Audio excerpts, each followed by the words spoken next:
Bismillahirrahmanirrahim. Assalamualaikum warahmatullahi wabarakatuh. Alhamdulillahi rabbil alamin. Wassalatu wassalamu ala asrafil anbiya'i wal mursalin wa ala alihi wa sahbihi ajma'in. Apaan? Jemaah salat zuhur yang dimuliakan Allah Subhanahu wa taala. Judulnya ini lanjutan dari kultum beberapa bulan yang lalu terkait dengan kepemimpinan. Jadi menjadi pemimpin yang baik dan benar, dia harus memiliki kemampuan, minimal 3 kemampuan. Yang pertama adalah kemampuan mempengaruhi orang lain. Yang kedua, kemampuan mengarahkan orang lain. Dan yang ketiga adalah kemampuan memberi petunjuk teknis. Kalau 3 kemampuan ini dilaksanakan dengan baik oleh karyawan atau anggota organisasi, maka itulah yang dimaksud dengan pemimpin yang berhasil. Tapi kalau itu tidak dapat dilaksanakan dengan baik, dengan sungguh-sungguh oleh karyawan, maka ditambah lagi 1 kemampuan. Kemampuan apa itu? Adalah kemampuan memaksakan. Ya, ternyata karyawan harus dipaksakan, harus ditunjuk. Ya, kalau di dalam ilmu gaya kepemimpinan itu harus bersifat otoriter. Jadi sifat otoriter itu waktu tertentu memang juga dibutuhkan. Kalau ini juga karyawan masih bandel, maka dilakukanlah pembinaan. Kalau di barat itu disebut namanya brainwashing, cuci otak. Tetapi kalau kita di Umi, kalau ada yang seperti itu, dibawa kepada lambe, dicerahkan kalbunya, supaya otak kirinya dengan otak kanannya itu seimbang. Nah, itu yang maksudnya.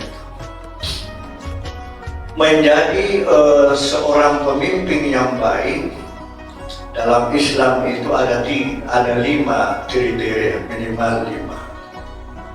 Yang pertama adalah bahwa seorang pemimpin itu harus memiliki sifat jujur. Ya, sifat jujur. Jadi kejujuran ini merupakan syarat mutlak bagi seorang pemimpin. Ya, sebab kalau pemimpin tidak jujur itu berbahaya. Ya, mungkin saja kalau yang bukan pemimpin itu tidak jujur pada satu orang, tapi kalau pemimpin tidak jujur, bisa dibayangkan berapa orang yang harus dibohongi. Kalau kepala negara misalnya berbohong puluhan juta, bahkan ratusan juta orang yang merasakan dampaknya.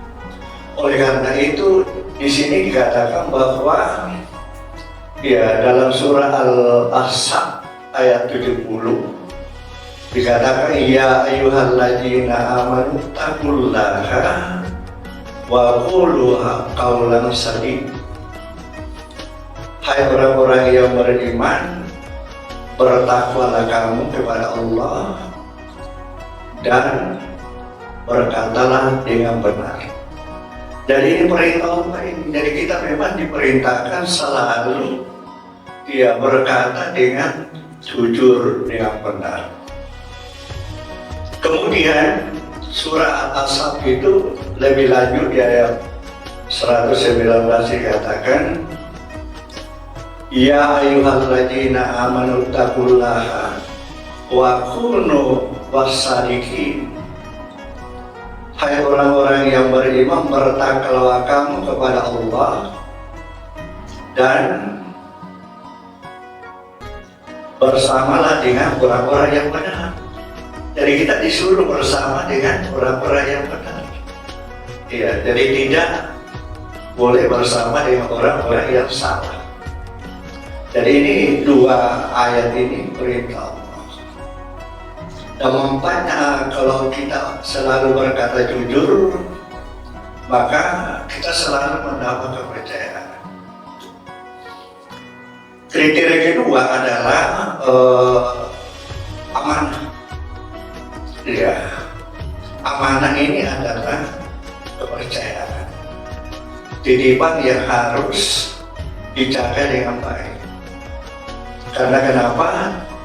Tidak semua orang bisa mendapatkan peluang untuk menjadi pemimpin. Ya, oleh karena itu jagalah kepercayaan ini dengan baik.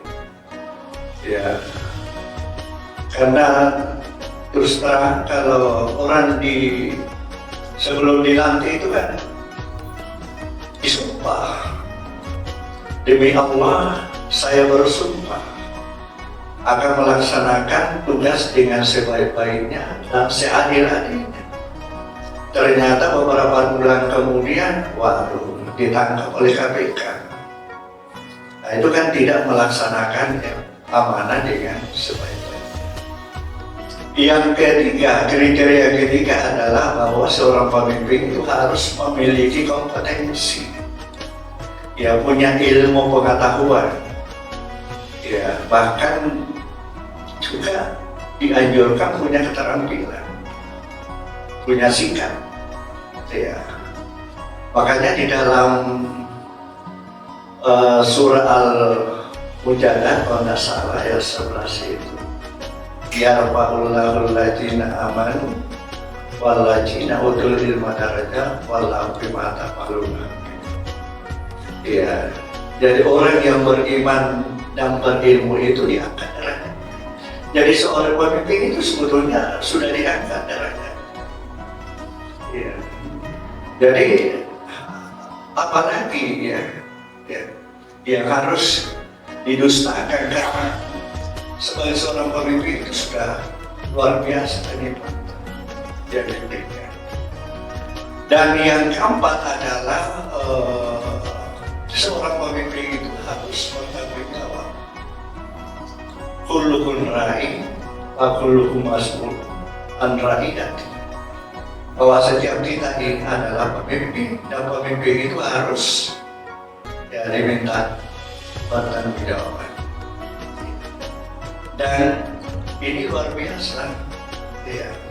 Kalau kita lihat, kita baca sejarahnya Umar bin Khattab, ya, di malam hari itu tidak pernah dia banyak tidur nih.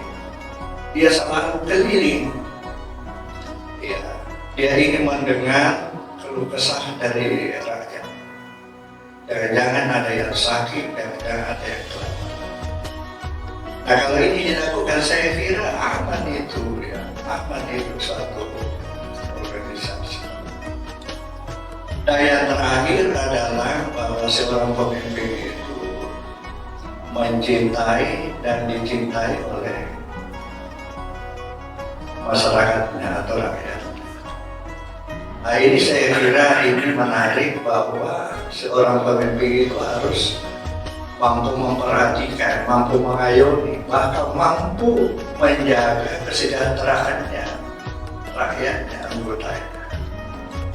Dan mudah-mudahan ya semua pemimpin ya ini harus mampu melihat itu semua dan mampu melaksanakan dengan baik.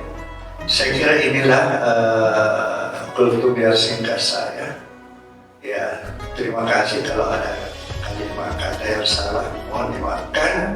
Billahi taufiq wal hidayah. Wassalamualaikum warahmatullahi wabarakatuh. Waalaikumsalam.